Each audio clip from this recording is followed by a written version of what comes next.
I'm Salma Boyd, and I'm going to talk to you. The title of my talk today is Breaking Boundaries, Empowering Student Success. Mirror, mirror on the wall, should success look the same for us all? What if I told you that in many schools, not all schools, but in many schools, there's a very narrow definition of student success? It's similar to asking or telling a bird that in order to prove successful, they have to climb a tree. Not all schools, not schools like that are being led by innovative and forward-thinking leaders like Dr. Duran at Roy Cisneros School of Leadership for Boys, but too many schools have that very narrow definition. So today I want to talk to you about empowering students to define success on their own terms and highlighting how when we limit options, we can narrow student potential. Let's look at what that might look like. When we define success for students, we're saying that they don't have the ability to determine their own future. We're telling them there's one path, one way, maybe two, and they have to fit into that path. It might look like this. We're essentially saying this or that. However, students need to feel empowered. They need to know that it goes beyond just this or that. Let's look at another opportunity.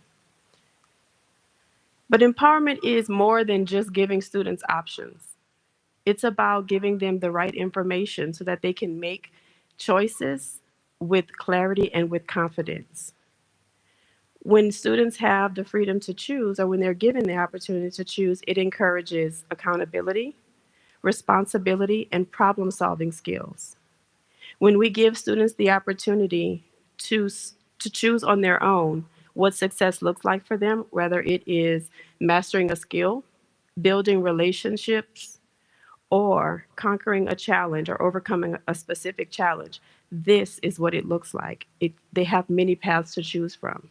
And we want them to feel empowered if they have chosen a path that's not a fit to come back and to choose another path and to do so without risk of failure or feeling that there will be a failure.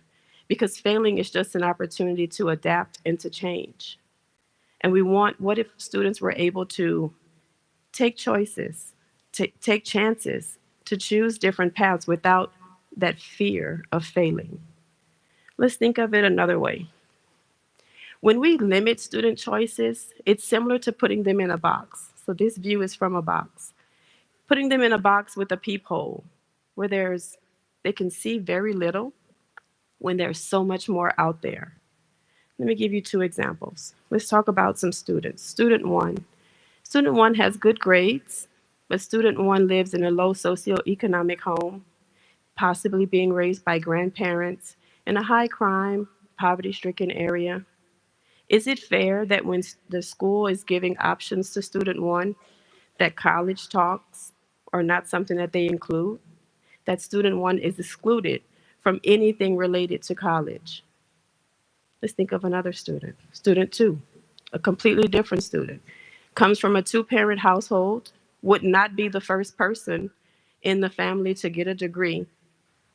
Is it fair that when the choices are the options are shared with that student, that four-year university is the only option that student two gets to hear?